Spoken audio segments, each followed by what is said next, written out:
ఇండియాలో డెవలప్మెంట్ గురించి ఎప్పుడు డిస్కషన్ వచ్చినా ఢిల్లీ కాదు, ముంబై కాదు, చెన్నై కాదు, యునానిమస్ గా హైదరాబాద్ గురించి మాట్లాడుకుంటారు.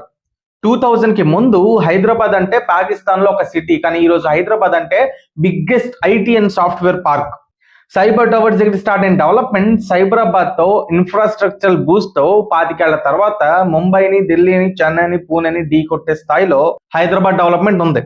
దీనికి మల్టిపుల్ చీఫ్ మినిస్టర్స్ కి క్రెడిట్ ఇవ్వచ్చు. ఇదే కాకుండా ఫ్యూచర్ లో మెడికల్ ఎమర్జెన్సీ వస్తుందని చెప్పి జీనోమ్ వ్యాలీ ఎస్టాబ్లిష్ చేశారు. సేమ్ 2019 ఆ టైంలో. విశాఖపట్నంలో 2014 to 19 టైంలో మెడ్టెక్ జోన్ ఎస్టాబ్లిష్ చేశారు. ఈ రోజు ఇండియాలో ఎక్కడ హై ఎండ్ మెడికల్ ఎక్విప్మెంట్ కావాలన్నా అది విశాఖపట్నంలో ఉన్న మెడ్టెక్ జోన్ లో తయారవుతుంది.